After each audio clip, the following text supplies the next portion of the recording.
ಇಂದಿನ 3-4 ದಿನಗಳ ಕಾಲ ಕಲ್ಯಾಣ ಕರ್ನಾಟಕದ ಪ್ರವಾಸವನ್ನು ನಾವು ಹಮ್ಮಿಕೊಂಡಿದ್ದೇವೆ. ಸಂಘಟನಾತ್ಮಕವಾಗಿರ್ತಕ್ಕಂಥ ಪ್ರವಾಸ. ಇನ್ನು ರಾಜ್ಯಾದ್ಯಂತ SIR ಮತದಾರ ಪಟ್ಟಿಯ ಪರಿಷ್ಕರಣೆ ನಡೀತಾ ಇದೆ ಮತ್ತು ಸಂಘಟನಾತ್ಮಕವಾಗಿರ್ತಕ್ಕಂಥ ವಿಚಾರಗಳು ಎಲ್ಲವನ್ನೂ ಕೂಡ ಚರ್ಚೆ ಮಾಡಬೇಕು ಅಂತೇಳಿ ಬೀದರ್, ಗುಲ್ಬರ್ಗ, ಯಾದಗಿರಿ, ರಾಯಚೂರು, ಕೊಪ್ಪಳ ಈ ಜಿಲ್ಲೆಗಳ ಪ್ರವಾಸವನ್ನು ಹಮ್ಮಿಕೊಂಡಿದ್ದೇವೆ. ಎಲ್ಲ ಜಿಲ್ಲೆಗಳ ನಮ್ಮ ರಾಜಕೀಯ ಸ್ಥಿತಿಗತಿ ಬಗ್ಗೆಯೂ ಕೂಡ ನಾವು ಚರ್ಚೆನ ಮಾಡೋರಿದ್ದೇವೆ. ವಿಶೇಷವಾಗಿ ಸಂದರ್ಭದಲ್ಲಿ ಚರ್ಚೆ ಮಾಡುವಂಥದ್ದು ಅಂತ ಹೇಳಿದ್ರೆ ಬೀದರ್ ಇರ್ಬೋದು, ರಾಯಚೂರು ಇರ್ಬೋದು, ಗುಲ್ಬರ್ಗ, ಯಾದಗಿರಿ ಜಿಲ್ಲೆಗಳಿರ್ಬೋದು.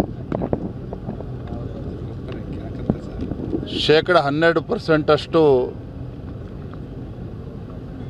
ಮಳೆ ಆಗಿರುವಂಥದ್ದು. ಈ ಭಾಗದಲ್ಲೇ 30 ಲಕ್ಷಕ್ಕೂ ಹೆಚ್ಚು ಹೆಕ್ಟೇರ್ಗಳಲ್ಲಿ ಇವತ್ತು ಬಿತ್ತನೆ ಆಗದೇ ರೈತರು ಪರದಾಡ್ತಾ ಇದ್ದಾರೆ. ಮಳೆಯ ಅಭಾವದಿಂದ ತೊಗರಿ, ಸೂರ್ಯಪಾನ ಇರ್ಬೋದು, ಹತ್ತಿ ಇರ್ಬೋದು, ಬಿತ್ತನೆ ಆಗದೇ ಇವತ್ತು ರೈತರು ಸಂಕಷ್ಟದಲ್ಲಿದ್ದಾರೆ. ಮಾನ್ಯ ಮುಖ್ಯಮಂತ್ರಿಗಳು ಮೊನ್ನೆ ದಿನ ಬಸವ ಕಲ್ಯಾಣಕ್ಕೂ ಕೂಡ ಭೇಟಿಯನ್ನು ನೀಡಿದರು. ಫೋಟೋ ಶೂಟ್ ಮಾಡಿಸ್ಕೊಂಡು ಹೋಗಿದ್ದಾರೆ. ನಾನು ರಾಜ್ಯದ ಮುಖ್ಯಮಂತ್ರಿಗಳಲ್ಲಿ ನಾನು ವಿನಂತಿ ಮಾಡ್ತೇನೆ, ವಿಶೇಷವಾಗಿ ಉತ್ತರ ಕರ್ನಾಟಕದ ರೈತರು, ಕಲ್ಯಾಣ ಕರ್ನಾಟಕದ ರೈತರು ಸಂಕಷ್ಟದಲ್ಲಿರುವಂಥ ಸಂದರ್ಭದಲ್ಲಿ ಕನಿಷ್ಠ 50,000 ರೂಪಾಯಿ ಒಂದು ಎಕರೆಗೆ ಪರಿಹಾರವನ್ನು ನೀಡಬೇಕಾಗ್ತದೆ. ಈ ನಿಟ್ಟಿನಲ್ಲಿ ರಾಜ್ಯ ಸರ್ಕಾರ ತಲೆ ಕೆಡಿಸ್ಕೋಬೇಕು. ರೈತರ ಒಂದು ಸಮಸ್ಯೆಗೆ ಸ್ಪಂದನೆ ಮಾಡುವಂಥ ಕೆಲಸ ಮಾಡಬೇಕು ಅಂತೇಳಿ ನಾನು ಆಗ್ರಹ ಪಡಿಸ್ತೇನೆ. ಮೊನ್ನೆ ಬಸವ ಕಲ್ಯಾಣ ಕೂಡ ಭೇಟಿಯನ್ನು ನೀಡಿದಾಗ ಉಳಿದಿರ್ತಕ್ಕಂಥ ಹಣವನ್ನು ಬಿಡುಗಡೆ ಮಾಡ್ತೇನೆ ಬಸವ ಕಲ್ಯಾಣದ ಅಭಿವೃದ್ಧಿ ದೃಷ್ಟಿಯಿಂದ ಅಂತ ಹೇಳಿದ್ದಾರೆ.